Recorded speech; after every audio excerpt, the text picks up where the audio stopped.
हरिहंस सिद्ध सूर्य उपाध्याय साधु सर्व अर्थ के प्रकाशी मांगलिक रूपकारी तिन को स्वरूप जाने रावे ते बड़ी जो भक्ति काय को नमाए स्तुति हो जाए। धन्य धन्य तिन ते काज सब आज भाए कर जोड़े बार बार वंदना हमारी है। मंगल कल्याण सुख ऐसो हम चाहत हैं। हो मेरी ऐसी दशा जैसी तुम धारी है। हो मेरी ऐसी दशा जैसी तुम धारी है। हो मेरी ऐसी दशा जैसी तुम धारी है। मुनिराज पार्श्व कुमार को केवल ज्ञान की प्राप्ति हुई और केवल ज्ञान सहित संपूर्ण भारतवर्ष में लगभग 70 वर्षों तक विहार होता रहा। आज निर्माण हो गया। सावन शुक्ल सप्तमी का दिन। क्या कर रहे थे भगवान और कैसे होता है निर्माण? एक ही प्रक्रिया है। जो प्रक्रिया सम्यक दर्शन प्राप्त करने की है वही प्रक्रिया मुनि बनने की है, वही प्रक्रिया अरिहंत बनने की है और वही प्रक्रिया सिद्ध बनने की है। कि कोई फर्क नहीं है, कि फर्क कोई नहीं है, मात्रा का फर्क है। आत्म स्वरूप के दर्शन मात्र से सम्यक दर्शन, और उसी आत्म स्वरूप के दर्शन की निरंतरता यदि बनी रहे कुछ काल तो गुणस्थान बढ़ना शुरू हो जाता है। और आत्म स्वरूप के दर्शन से बाहर ना निकले तो अरहंत दशा प्रकट हो जाती है। और सारी अनंत काल के लिए अपने स्वरूप का दर्शन होता रहे तो सिद्ध दशा कहलाती है। आत्म स्वरूप के दर्शन के अतिरिक्त और सिद्ध दशा क्या है? मतलब मोक्ष क्या चीज है? मोक्ष शब्द का अर्थ है मुक्ति। कई लोग तो आज निर्वाण कल्याण के अवसर पर हाथ जोड़ते हुए भावना भा रहे थे कि हे पार्श्वनाथ भगवान जल्दी से हमें भी मुक्ति हो जाए। पार्श्वनाथ भगवान की कृपा से मुक्ति होगी कि नहीं होगी? होगी ना? कुछ लोग कह रहे हैं होगी। सुनो भाई, आप जानते हैं मुक्ति मोक्ष इस शब्द का अर्थ क्या है? मुक्ति माने है स्वतंत्रता, स्वाधीनता। यदि ये मोक्ष और मुक्ति भी किसी देने वाले के अधीन हो गई तो फिर वो मुक्ति कैसे कहलाएगी? समझ में आ रही है बात? यदि वो किसी की वजह से हुई तो फिर स्वाधीनता नहीं रही ना, फिर तो उनके अधीन हो गए ना। ये तो मोक्ष है।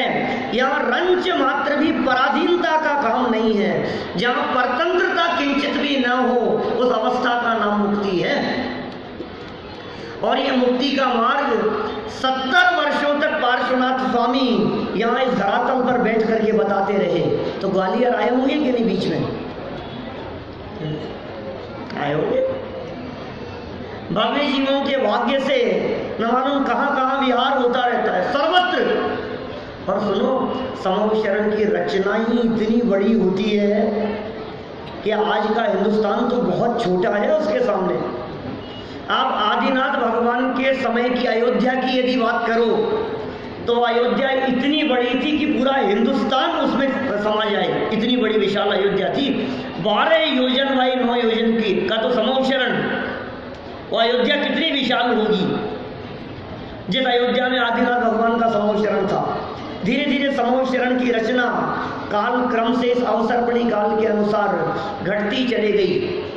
लेकिन तीर्थंकर परमात्माओं का वही उपदेश जो ऋषभदेव स्वामी ने दिया, वही उपदेश अजितनाथ स्वामी ने, वही संभवनाथ स्वामी ने, और वही उपदेश हमें भगवान पार्श्वनाथ स्वामी के माध्यम से भी मिलता रहा। क्या उपदेश दिया होगा भाई साहब? क्या उपदेश दिया होगा कि देखो भाई मैं तो भगवान बन गया हूं, अब तुम्हारा भला बुरा तो करूंगा नहीं। अरे भाई भगवान बनने का मार्ग वे ही बता सकते हैं जो स्वयं भगवान बन गए हो। कौन बताए? जो व्यक्ति जिस जगह पर कभी गया नहीं वो वहां का रास्ता कैसे बताएगा? वो वहां की व्यवस्थाओं के बारे में कैसे बतलाएगा? सिद्ध दशा साधी अनंत काल की है। सिद्ध दशा में अक्षय अनंत सुख है, अभूतपूर्व आनंद है। उस सिद्ध दशा के आनंद का वर्णन करने में करोड़ों करोड़ों क्या अनंत जिह्वाएं भी संभव नहीं है, सक्षम नहीं है उसका वर्णन करने में। वो सिद्ध दशा का कैसा अपूर्व आनंद होता होगा। एक परिकल्पना जरूर की उस सिद्ध सुख के संदर्भ में। हमारे ब्रह्मचारी यशपाल जी ने, गुणस्थान विवेचन उनकी पुस्तक है, और सिद्धों के सुख का वर्णन करते हुए उन्होंने एक प्रकरण लिखा उस पुस्तक के अंत में। मैं वो नमूना आपको थोड़ा सा बताना चाहता हूँ। आप जानते हैं चक्रवर्ती कितने बड़े सम्राट होते हैं? 6 खंड के अधिपति। कल थोड़ी बहुत चर्चा की थी। अभी चक्रवर्ती के वैभव की बात नहीं करूँगा। एक चक्रवर्ती नहीं, एक युग में चक्रवर्ती होते हैं 12 के 12 चक्रवर्तियों का वैभव, संपन्नता और उनके आनंद को इकट्ठा करो।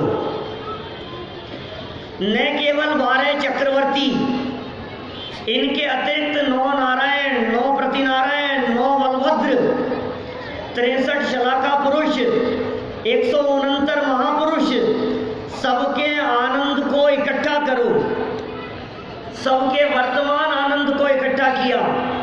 भूतकाल में जितने हो चुके हैं अब तक अनंत, उन सब के आनंद को इकट्ठा करो। भविष्य में जितने चक्रवर्ती आदि महापुरुष होंगे उन समस्त महापुरुषों के आनंद को इकट्ठा करो।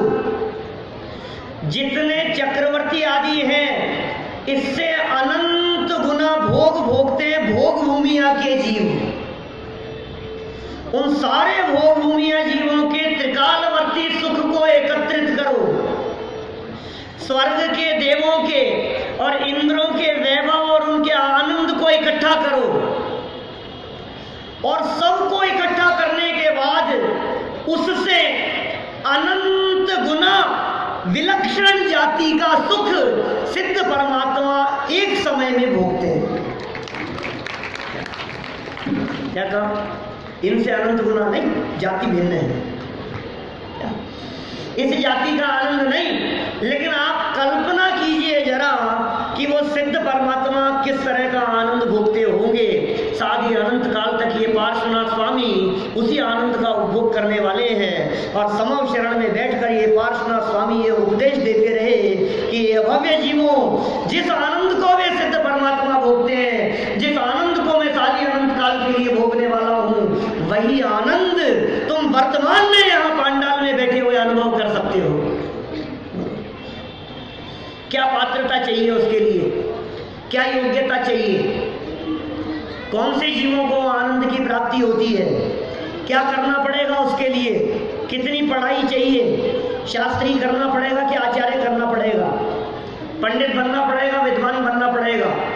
कितने विधि विधान और अनुष्ठान कराने पड़ेंगे? कितने पंच कल्याणक देखने पड़ेंगे? ये पंच कल्याणक प्रतिष्ठा महोत्सव जिसके बारे में गुरुदेव निरंतर ये कहते थे, ये सम्यक दर्शन का उत्कृष्ट निमित्त है। आज ये पंच कल्याणक प्रतिष्ठा महोत्सव ये संपन्न हुआ, मोक्ष कल्याणक मनाया अभी हमने। मैं आपसे पूछना चाहता हूँ, पिछले 6 दिनों से आप यहाँ मंच पर आयोजित कार्यक्रम देख रहे हैं, इनमें कौन सा दृश्य ऐसा होगा जो सच में सम्यक दर्शन का निमित्त बनेगा? सोचना जरा। क्या अष्टकुमारियों के नृत्य, क्या इंद्र सभाएं, क्या भक्ति, क्या विधान, शांति यज्ञ, जो कोई क्या क्या ऐसा दृश्य था। आखिर ये पंच कल्याणक सम्यक दर्शन में निमित्त है ना। आपकी दृष्टि कहाँ अटक रही है बतलाओ, में कौन सी जगह पर अटकती है कि यार ये चीज मुझे क्लिक करती है कि ये सम्यक दर्शन का निमित्त है। बोलो। दीक्षा का प्रसंग, पांडुक शिला पर ले गए वो, 1008 कलशों से अभिषेक किया वो, पालना झूलन, लोकांतिक देवों द्वारा अनुमोदना, क्या क्या था मतलब, यही सब देखे हैं ना अपन ने। और सम्यक दर्शन में निमित्त का है, तो क्या निमित्त है? संजय जी का संचालन, क्या निमित्त होगा? आप कहेंगे साहब ये तो नकली था। अरे नकली नहीं था, असल नकल थी। क्या असली की नकल है, नकली नहीं है। इधर साक्षात की कल्पना करो आप, तो क्या गर्भ कल्याणक निमित्त बनता होगा कि जन्म कल्याणक? दीक्षा के केवल ज्ञान के मोक्ष, जीवों के सम्यक दर्शन में क्या चीज निमित्त बनती होगी? यदि मैं गहराई से बात विचार करके कहूं तो मैं कह सकता हूं कि समूह शरण की रचना पूर्वक तीर्थंकर परमात्माओं की दिव्य ध्वनि, क्या और कुछ नहीं है ऐसा।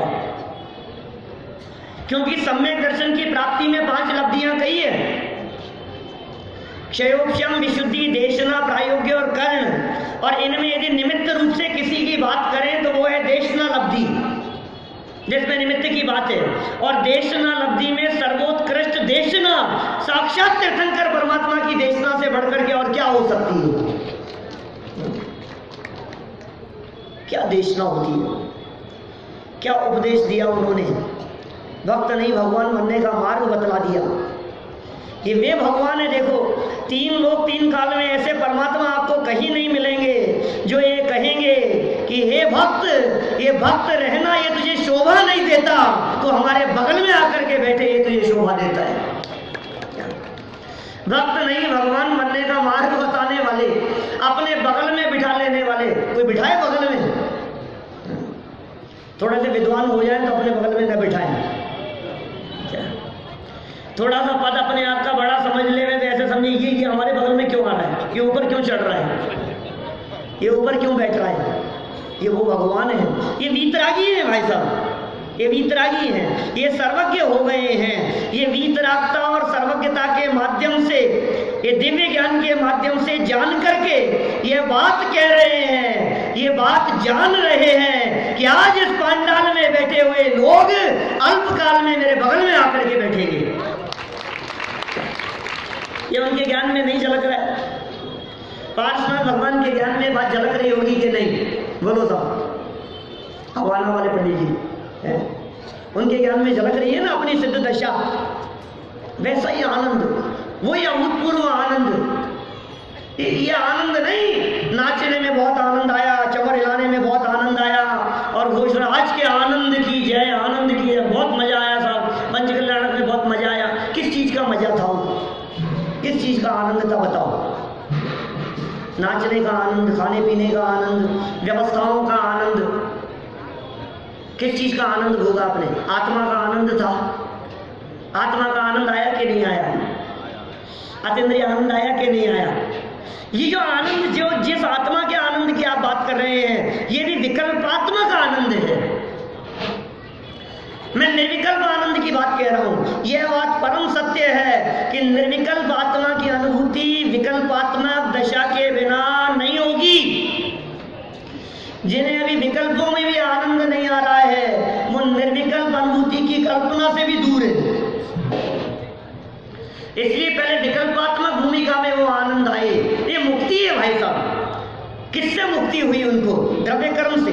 पार्श्वनाथ भगवान को 4 घातीय कर्म तो पहले ही नष्ट हो गए थे, आज अघातीय कर्म भी नष्ट हो गए, उनका भी अभाव कर दिया। भाव कर्म का अभाव पहले हो गया था और आज शरीर का भी अभाव होकर, 9 कर्म का भी अभाव होकर सिद्ध दशा की प्राप्ति हो गई। सच सच बतलाना, इनका अभाव किया उन्होंने? इनका अभाव किया? नहीं किया। अरे इनका तो अभाव था सदा काल। ये थे कहाँ उनमें? पार्श्वनाथ भगवान में ये शरीर था क्या? पार्श्वनाथ भगवान के कर्म चिपके थे क्या? आप कौन सी अवस्था को पार्श्वनाथ समझ रहे हैं? आप कौन सी अवस्था को अनंत और सिद्ध अवस्था समझ रहे हैं? ये अशरीरी जो दशा दिखाई दे रही है, ये अशरीरी दशा देह से भिन्न सदा काल भिन्न है। ये अब अशरीरी हो गए हैं ऐसा नहीं है। मुनि अवस्था हो, चाहे अरहंत अवस्था हो, चाहे सिद्ध अवस्था हो, आचार्य कुंद स्वामी कहते हैं तुम्हारी देखने की दृष्टि बदलो। ये शरीर की अवस्थाओं के नाम नहीं है, ये आत्मा की अवस्थाओं के नाम है। मूल गाथा में नहीं कहते हैं ऐसी बात। अरिहंत सिद्धाचार्य पाठक साधु हैं परमेष्टिपन, सब आत्मा की अवस्थाएं। आत्मा ही ये किसकी अवस्था है? आत्मा की अवस्था है। अरहंत भी आत्मा की अवस्था का नाम है, सिद्ध भी आत्मा की अवस्था का नाम है। आंख बंद करके जरा अरहंत भगवान को देखो, तुम्हें क्या दिखता है? आत्मा की अवस्था दिखती है कि समो शरण सहित शरीर की अवस्था दिखती है? सोचो, मुनि कहते हैं तुम्हारे को क्या दिखता है? पीछी कमंडल लटकाई हुई नग्न दिगंबर दशा दिखती है या आत्मा की अतीन्द्रिय आनंद में सरावर दशा दिखती है? आचार्य कुंद स्वामी कह रहे हैं मुनिराज तो आत्मा की अवस्था का नाम है। आचार्य फरमा रहे हैं कि अरहंत अवस्था तो आत्मा की अवस्था का नाम है, सिद्ध अवस्था तो आत्मा की अवस्था का नाम है। न हम अरहंत को देख पा रहे हैं, न हम सिद्ध को देख पा रहे हैं, न हम आचार्य उपाध्याय साधुओं को देख पा रहे हैं। सच में जिसने आत्मा को देखा उसने पंच परमेष्ठियों को देखा। जिसने आत्मा नहीं देखा उसने पंच परमेष्ठियों को देखा ही नहीं, उसे पंच परमेष्ठियों को देखना ही नहीं आया। वो तो बाहर से देखता है, इन चमड़े की आंखों से बाहर चमड़े को देखता है, इन पौद्गलिक आंखों से पुद्गल को देखता है। अरे ज्ञान नेत्र के माध्यम से ज्ञायक स्वरूप को देखे तो ये पंच परमेष्ठि के दर्शन होते हैं। हमें दर्शन करना नहीं आया अभी। भगवान बन गई ना, प्रतिमाएं आई थी जयपुर से 6 दिन के 5 दिन के इस महोत्सव में। ये प्रतिमाएं आज परमात्मा बन गई, भगवान बन गई। यहां से पांडाल से अभी प्रतिमा विहार करेगी तो भगवान बन करके विहार करेगी। प्रतिमाओं का भी विहार होगा और अभी समापन समारोह हो गया, अपन लोगों का भी विहार होगा। वे प्रतिमाएं इस पांडाल में आई थी और भगवान बनकर निकली, और हम इस पांडाल में आए और क्या लेकर के जाएंगे? वे प्रतिमाएं आई और अनंत चतुष्टय लेकर के चली गई। अरहंत अवस्था, सिद्ध अवस्था, सारी अनंत काल का अक्षय अनंत अपूर्व सुख लेकर के चले गई। हम यहां से क्या लेकर के जा रहे हैं भाई साहब? राग द्वेष, कषायें, हमारा नाम नहीं बोला, हमारा सम्मान नहीं हुआ, हमने तो इतना किया, हमारा ध्यान ही नहीं, हमें बुलाया ही नहीं, हमें तो एक गले में माला ही डाल दी, हमें तो ये नहीं दिया, इनका ये नहीं हुआ। आप क्या ले जा रहे हैं साथ में? वे पाषाण की प्रतिमाएं, क्या जो पाषाण की प्रतिमाएं या मंत्रोच्चार विधि पूर्वक परमात्मा बन सकती है, तो यहाँ भगवान की वाणी जो प्रचारित हुई है उसके माध्यम से चेतन परमात्मा अनुभव नहीं कर सकता क्या अपने आप को? हम अपने आप को परमात्मा अनुभव नहीं कर सकते? ये राग द्वेष कषाय मन मुटाव ये लेकर के जाएंगे, क्या लेकर के जाएंगे? अरे साहब हम तो यहाँ आए थे, ये क्या लेकर के आए कि यहाँ मार्केट लगता है वो ग्वालियर में, पूरे पूरे दिन इतना बड़ा मार्केट, सुई से लेकर के और ट्रक तक सब मिलता है ना? ऐसा ही है ना? तो उसमें से कुछ लाए कि नहीं? आप ग्वालियर गए थे तो पंच कल्याणक में ग्वालियर गए थे, क्या क्या देखा? कि गोपाचल देखा, और क्या देखा? कि स्वर्ण मंदिर के दर्शन किए, कि और क्या देखा? कि सारा आयोजन देखा। कि देखने क्या गए थे? कि आत्मा को, कि वो देखा कि नहीं? कि वो तो नहीं देखा। करने क्या गए थे ये बताओ? वहां पंच कल्याणक में क्या करने के लिए गए थे आप? आगरा गए, यहाँ गए, कि ताजमहल देखा? नहीं, वो तो नहीं देखा। फिर क्या करने गए थे आप? पेरिस गए क्या? हाँ, पेरिस तो कई बार जाकर के आए। क्या आईफिल टावर देखा कि नहीं? लंदन गए क्या? हाँ, कई बार जाकर के आए। कोहिनूर देखा कि नहीं? तो क्या कहते हैं हम? अरे तो जाना ही बेकार हो गया तुम्हारा, वहां जाकर के ये चीज नहीं देखी। क्या कहते हैं बोलो? आज आप क्या कहेंगे? यदि कोई व्यक्ति किसी प्रसिद्ध जगह पर गया है और वहां जाकर घूमने जाकर वहां की जो फेमस चीज है वो बिना देखे हुए यदि वापस आ जाए तो आस पड़ोस वाले लोग क्या कहेंगे? अरे यार, वहां जाकर के भी ये नहीं देखा, वहां जाकर के भी ये नहीं किया। तो हम आपसे पूछते हैं, बाहर निकलने के बाद लोग ये पूछेंगे कि कहां गए थे? कि पंच कल्याणक में। कि क्या देखने गए थे? कि पंच कल्याणक। अरे पंच कल्याणकों में आत्मा देखने जाया जाता है भैया। तुम क्या देखने के लिए जाते हो? तुमने क्या देखा है?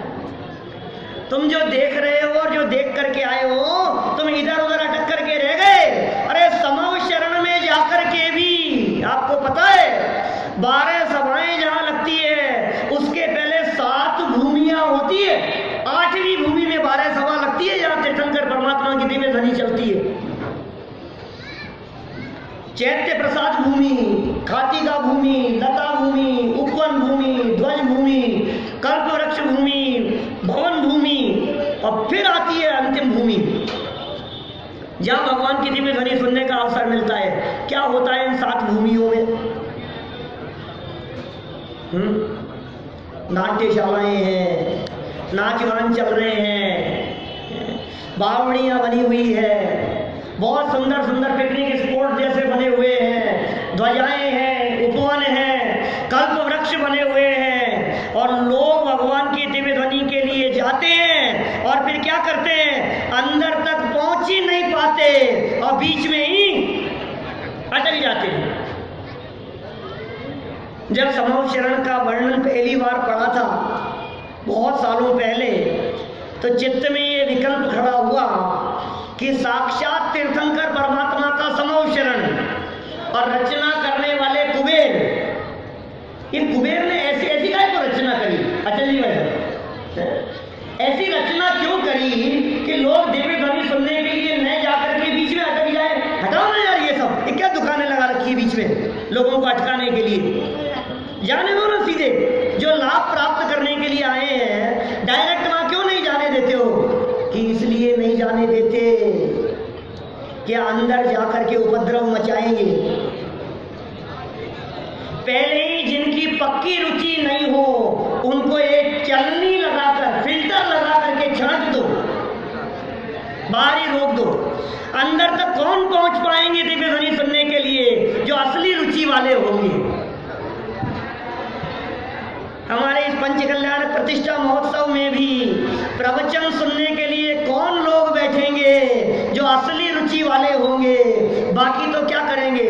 आवास व्यवस्था, भोजन व्यवस्था, इधर से उधर भागते रहेंगे। क्या आयोजन किसके लिए किया था? कि पब्लिक के लिए, कि वो अपने लिए था क्या?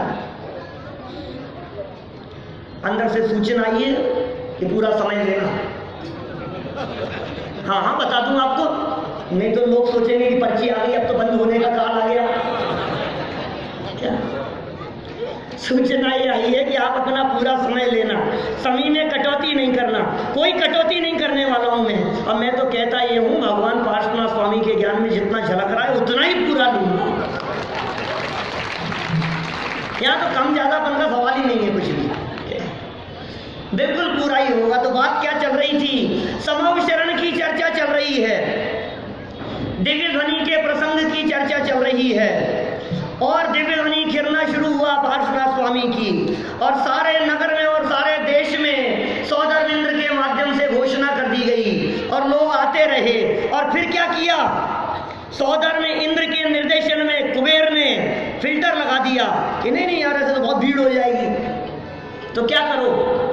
कि बीच में लगा दो कुछ ऐसी व्यवस्था, कुछ लोग यहाँ अटक जाएं चैत्य प्रसाद भूमि में, फिर यहाँ से अटक करके थोड़े से कुछ और आगे बढ़ जाए, कोई बड़े गाड़े हो हिम्मत वाले, इन्हें भी अटकना नहीं है, आगे बढ़ो। तो जैसे ही आगे बढ़े तो खाती का भूमि मिल गई, बावड़ियाँ मिल गई, अरे हंस तैर रहे हैं उसमें, कैसा कैसा स्वरूप होगा, और कांच की ट्रांसपेरेंट ऐसी गजब की, मतलब आप कल्पना नहीं कर सकते इतनी सुंदर रचनाएं। वहाँ फिर कुछ अटक गई, फिर कुछ आगे बढ़े, कुछ और अटक गए, कुछ और अटक गए। तो कौन पहुंचे दिव्य ध्वनि सुनने के लिए? असली जीव, पात्र जीव। समव शरण में जाकर के भी भगवान की दिव्य ध्वनि, अच्छा वहां पहुंच करके भी देखो, गुरुदेव कहते थे केवली आगन रह गए वो कोरो, केवली भगवान के पास जाकर के भी कोरा का कोरा रह गया। क्यों? क्योंकि वहां देखने लगा, अरे यार भैया तेरे को पता है चक्रवर्ती भी आया है यहाँ पे, हम लोग नहीं करते। कौन कौन आया? अरे पंचकले, पता है कौन कौन? अरे वो मंत्री जी भी आए थे, वो भी आए थे, वो पता है वो कलेक्टर थे, कितने 2-4 तो कलेक्टर साहब आए थे यहाँ, कि तो कलेक्टर साहब को देख रहा था कि भगवान को देख रहा था। समाव शरण में जाकर के भी भगवान देखने की फुर्सत नहीं मिली, भगवान की तरफ नहीं देखा, और भगवान की तरफ देखा तो भगवान की तरफ देखना नहीं आया, क्योंकि भगवान जिसे दिखा रहे थे उसको नहीं देखा। क्या भगवान को तो देखा, किसको दिखा रहे हैं भगवान? वहां बैठ करके किसका स्वरूप बतला रहे हैं? बतलाओ। सबकी खबर है, सबकी खबर है, सारी दुनिया की खबर रखता है, सारी दुनिया की खबर रखने वाला अपने आप से बेखबर है। सबको तो जाना, निज को न जाना, कैसा ज्ञान धारी तूने आपा ने पहचाना। ये सब ज्ञानवान हूं मैं, बहुत समझदार हूं, बहुत समझदार हूं मैं। ये समझदार है? अरे कई तो ऐसे मिलते हैं जो ये कहते हैं पंडित जी क्या दम है इन सब चीजों में, आपको पता है कितना कमाता हूं? हमें पता करके करना क्या है? आपको मालूम है कितनी कमाई है हमारी? कि सुन जनवाणी तो ये कह रही है कि तू निरंतर घाटे का बिजनेस करता है, नुकसान का बिजनेस करता है, लाभ का काम नहीं करता। हर क्षण घाटे का काम हो रहा है, हर क्षण नुकसान का काम हो रहा है। कि क्या बात कर रहे हो आप? कई मिलते हैं वो ये कहते हैं पंडित जी 1 लाख रुपए रोज की इनकम है, कई कहते हैं नहीं नहीं करोड़ रुपया रोज बरस रहा है। जनवाणी ये कह रही है खोवत करोड़न की एक एक घड़ी है। अब बोलो तुमने क्या किया? रोज करोड़ रुपया कमाया, 1 करोड़ रुपया कमाने में 1 दिन गंवा दिया ना तुमने। इस 1 दिन में क्या काम हो सकता था बतलाओ? 1 दिन नहीं, 1 अंतर्मूर्त काल में हे जीव तू परमात्मा बन सकता था, और तूने अंतर्मूर्त नहीं, तूने अपने इस मनुष्य जीवन के दुर्लभ क्षणों को, इस जड़ को इकट्ठा करने में, कंकड़ पत्थर को इकट्ठा करने में बर्बाद कर दिया। कहां बर्बाद कर रहे हैं हम?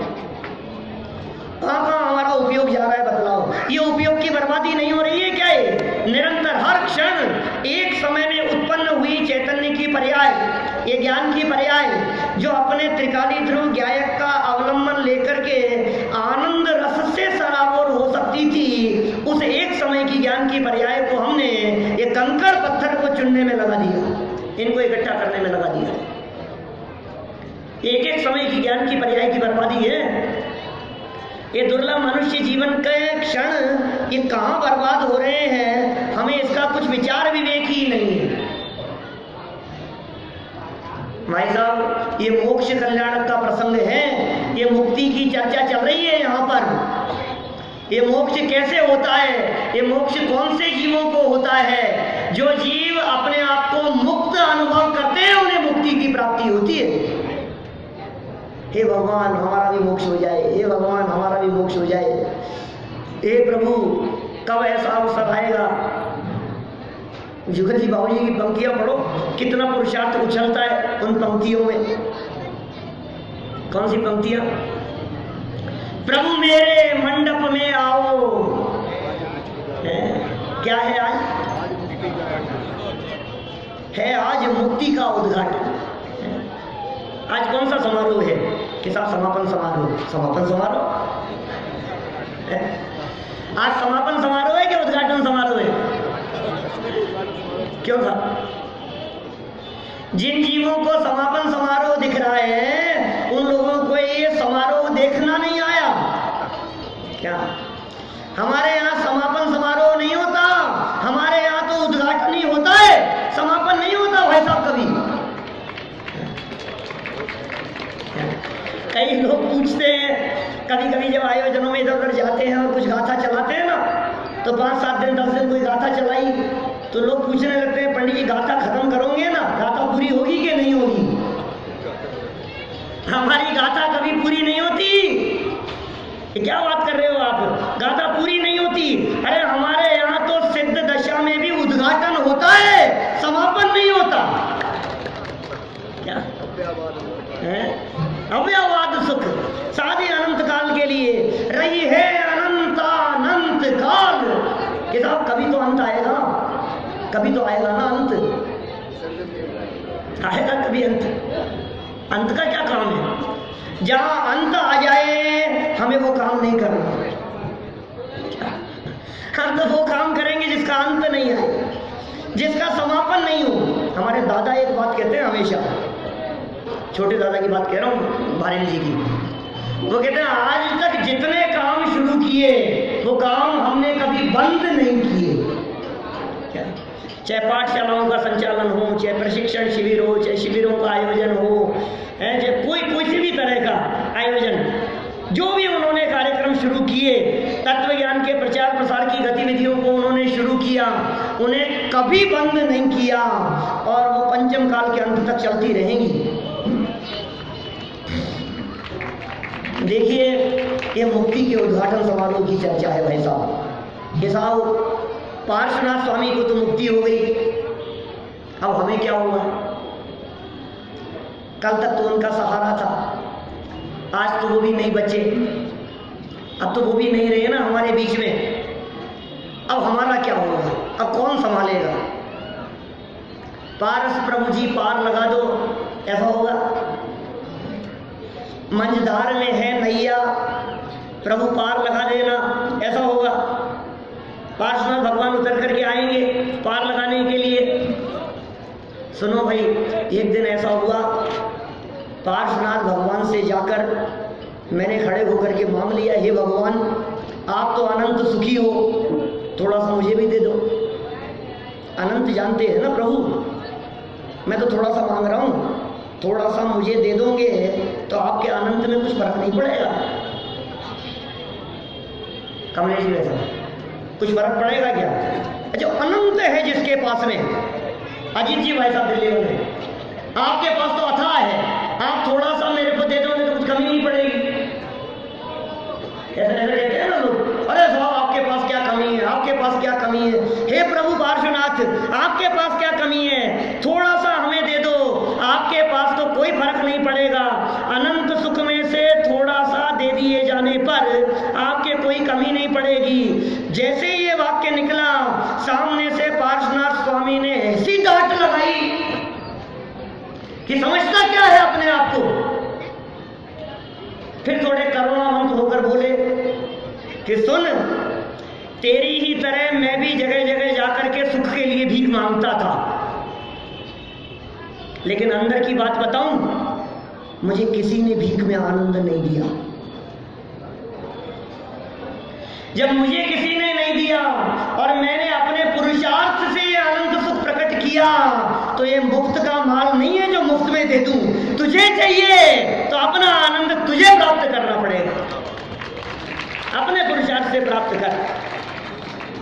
भाई साहब भीख में राज्य नहीं मिला करते हैं, भिक्षा में चक्रवर्ती सम्राटों के राज्य नहीं मिला करते हैं। भीख मांगने वालों को तो भीख ही मिलती है। क्या यहाँ ये अतीन्द्रिय आनंद भीख मांगने वालों को नहीं, पुरुषार्थ करने वालों को प्राप्त होगा। कैसा पुरुषार्थ किया? जो अंतरोन्मुखी पुरुषार्थ उन्होंने किया वही अंतरोन्मुखी पुरुषार्थ अपने को भी करना है। देखो पार्श्वनाथ भगवान कमट पत्थर बरसाता रहा और पार्श्वनाथ भगवान क्या करते रहे? वो क्या करते रहे? कुछ भी नहीं। ज्यों ज्यों पत्थर बरस रहे हैं त्यों त्यों उपयोग स्वरूप में लीन है। जो कोई भी व्यक्ति उपसर्ग करे आपके ऊपर, आंखें बंद कर लो। क्या विधि बता रहे, कला सिखा रहे, उनका जीवन आदर्श है हमारे लिए। विरोध करने वालों का विरोध नहीं करना। और जो कला पार्श्वनाथ भगवान के जीवन में दिखती है वही कला हमारे को गुरुदेव के जीवन में दिखती है। क्या वही तो दिखता है। गुरुदेव के जीवन को उठा करके देख लो आप, किसी का विरोध नहीं। क्यों विरोध करें? विरोधी अपने आप मिट जाते हैं। और वही कला हमारे को दादा के जीवन में भी दिखती है।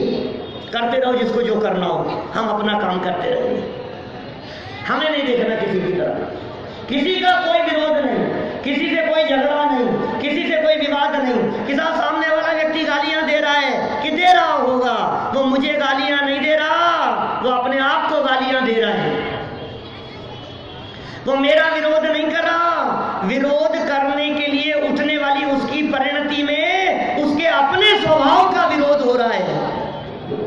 वो मेरा क्या विरोध करेगा? जगत में कौन व्यक्ति मेरा विरोध कर सके? कोई किसी का विरोध नहीं करता। इसलिए किसी के प्रति कोई नाराजगी का भाव नहीं। हमें तो सब जीव परमात्मा नजर आते हैं, हमें तो सब जीव भगवान नजर आते हैं। आपको वे अनंत दिख रहे थे, आपको वे मुनिराज दिख रहे थे, आपको वे तीर्थंकर दिखाई दे रहे थे। अरे आप उन्हें पर्याय दृष्टि से देख रहे थे और वे परमात्मा आपको द्रव्य दृष्टि से देख करके कह रहे हैं बद्धा जीव परमात्मा छे। आप सब परमात्मा हैं, हम भी परमात्मा हैं और तुम भी परमात्मा हो। दोनों के परमात्मापन में कोई फर्क नहीं है। और युगल जी बाबू जी तो ये कहते थे अब एक परमात्मा दूसरे परमात्मा को अर्घ कैसे चढ़ाए? तुम भी परमात्मा और हम भी परमात्मा, और कौन सा परमात्मा कौन से परमात्मा को अर्घ चढ़ाए? कैसे चढ़ाए बतलाओ? अर्घ ये मुक्ति का मार्ग है भाई साहब, ये मोक्ष की विधि है। सच में ये मोक्ष कहीं बाहर में नहीं होता। यद्यपि उपचरित असद्भुत व्यवहार की दृष्टि से जब देखते हैं तो ये कहा जाता है कि पार्श्वनाथ स्वामी को मोक्ष की प्राप्ति सम्मेद शिखर जी के स्वर्ण भद्र कूट से हुई थी। कौन से नए से कह दिया? उपचरित असद्भुत, असद्भुत व्यवहार नए से। लेकिन पार्श्वनाथ भगवान वहां बैठे हैं कि नहीं बैठे हैं? बैठेंगे पार्श्वनाथ भगवान वहां? अच्छा वहां शिखर जी जाएंगे तो पार्श्वनाथ भगवान मिलेंगे कि नहीं? वहां नहीं मिलेंगे पार्श्वनाथ भगवान। तो फिर क्या करने के लिए जाते हो वहां? शिखर जी क्या करने के लिए जाते हैं? किससे मिलने के लिए जाते हैं? तो कौन से मिलेंगे? पार्श्वनाथ नहीं मिलेंगे तो वहां पे शिखर जी में कौन से भगवान मिलेंगे? कोई भी नहीं है वहां पे। जाते तो हैं हम लोग। मैं भी कुछ समय पहले शिखर जी में आयोजन था ना, क्या पता नहीं यहाँ बताई थी कि नहीं मैंने बात, अभी थोड़े दिन पहले चर्चा हुई थी। तो वहाँ एक 20-22 साल के लड़के को सांप काट गया, मालूम है आपको? नहीं, यहाँ नहीं सुना इसका। हमारा शिखर जी में स्वर्ण जयंती का कार्यक्रम था जी वैसा 1.5 साल पहले। हम लोग पहाड़ से उतरे तो वहाँ 20-22 साल का एक लड़का था, तो उसको सांप काट गया। तो सांप काट गया तो क्या हो गया भाई साहब? कुछ लोग जो आसपास में लोग थे उन्होंने कहा अरे शिखर जी, पहाड़ और पार्श्वनाथ भगवान और उनका चिन्ह सांप, और इसको काटा है, इसको तो क्या करो कि ऊपर पार्श्वनाथ भगवान के पास ही ले चलो। तो वहीं ले गए उसको पार्श्वनाथ भगवान की टोप पर। फिर क्या हुआ होगा? क्या हुआ होगा? आप क्या सोच रहे हो? वो ये हुआ जो पार्श्वनाथ स्वामी का हुआ था? क्या हुआ? पार्श्वनाथ स्वामी वहां से ज्यादा ऊपर चले गए, ये थोड़ा ऊपर गया होगा। अरे भाई साहब, लोगों को ऐसा लगा पार्श्वनाथ भगवान का चिन्ह है, पार्श्वनाथ भगवान बचाएंगे, पार्श्वनाथ भगवान बचाएंगे। लोग ऐसा सोचते हैं पार्श्वनाथ भगवान बचाने वाले हैं। मैं आपसे पूछता हूँ, पार्श्वनाथ भगवान बचाने वाले हैं, पार्श्वनाथ भगवान ने अपने आप को भी उस उपद्रव से बचाने का प्रयास नहीं किया, तुम्हें क्या बचाएंगे? और यदि उन्होंने बचाया है तो किस विधि से बचाया है? ये बचने का मार्ग है। मोक्ष बाहर में होता ही नहीं है, न शिखर जी में मोक्ष है और न सिद्धालय में मोक्ष है। ये सब मोक्ष तो वहां है ना, लोक के अग्रभाग में। अनंत बार जाकर के आया है। कई लोग मिलते हैं ऐसे जो ये बात कहते हैं, अरे पंडित जी विदेश जाते हो?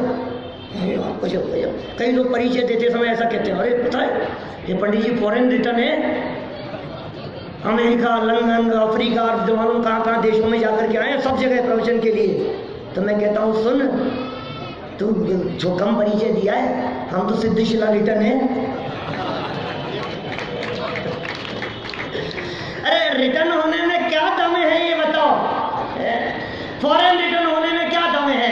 सिद्धशिला रिटर्न होने में क्या दम है? अब तो ऐसा अवस्था प्राप्त करेंगे कि एक बार सिद्ध अवस्था की प्राप्ति होगी तो फिर दोबारा कभी रिटर्न नहीं होगी। ये रिटर्न होने का मार्ग नहीं है, ये उद्घाटन का मार्ग है भाई साहब। यहाँ लौट करके आने की बात नहीं होती है। और मोक्ष सच में बाहर होता ही नहीं है, मोक्ष तो अंदर में होता है। कुछ पंक्तियां कह करके बात पूरी करूंगा। मोक्ष बाहर की कोई मंजिल नहीं, क्या कहा? मोक्ष बाहर की कोई मंजिल नहीं, द्वार उसका आपके भीतर खुला है। तो क्या करें? बाहरी घुड़दौड़ को सब रोक दो और भीतर देख लो क्या सिलसिला है। व्यर्थ ना इसको गवाओ इस कदर, बड़ी मुश्किल से ये मानव तन मिला है। तो काम क्या करना है ये बताओ? डूब कर अपने में खुद को जान लो, जैन दर्शन की यही